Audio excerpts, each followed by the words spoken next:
যারা কমপ্লিট জাহান্নামী, এরা আমাদের মানে বিনা হিসেবে জাহান্নামী যারা, এরা আমাদের মুসলমান ছেলেদের আইকন। হ্যাঁ, মেসি কি জান্নাতি? জান্নাতে যাবে? মেসি যদি এখন এই অবস্থায় মারা যায়, তাহলে ও কিভাবে আমার আইকন হয়? আমি ওর নামের লেখা টি শার্ট পরে কিভাবে ঘুরি? তার প্রতি আমার ভালোবাসা কিভাবে জন্মায়? কিভাবে জন্মায়? আমি তো মুসলমানের সন্তান। আমার আইডল হওয়ার কথা ছিল মুহাম্মদুর রাসূলুল্লাহ সাল্লাল্লাহু আলাইহি ওয়াসাল্লাম। আমার আইডল হওয়ার কথা ছিল আবু বকর, ওমর, খালিদ ইবনে ওয়ালিদ, মুহাম্মদ বিন কাসিম, হ্যাঁ, মাহমুদ গজনবী, এরা আমাদের আইডল হওয়ার কথা ছিল। আজকে আমাদের আইডল কারা? যারা বিনা হিসেবে জাহান্নামী।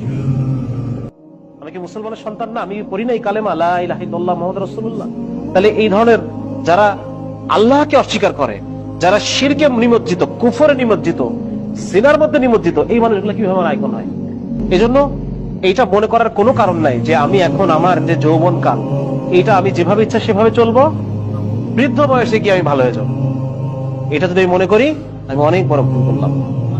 আমাকে এই দুনিয়া থেকে যে কোনো সময় চলে যাওয়া লাগবে। আমি যে কোনো সময় এই দুনিয়া থেকে যে কোনো সময় চলে যাবো। আর এখন মৃত্যু হওয়া মানে এখনই আমার আখেরাত শুরু হয়ে গেছে। বুঝা গেছে? এখনই আমার কবর, হাসর, মিজান, আমার আখেরাত শুরু হয়ে গেছে। যার কারণে এটা, এই ভুল থেকে আমাদের উঠতে হবে এবং মুসলিম হিসেবে আমাকে নিজেকে চিনতে হবে যে আমি সবার আগে একজন কি, সবার আগে আমি একজন মুসলমান। আমি আল্লাহ তাআলার বান্দা। আর বান্দা মানে আমাকে আল্লাহ তাআলার প্রত্যেকটা হুকুম ফুলফিল করতে হবে, আল্লাহর আদেশগুলো আমার মানতে হবে।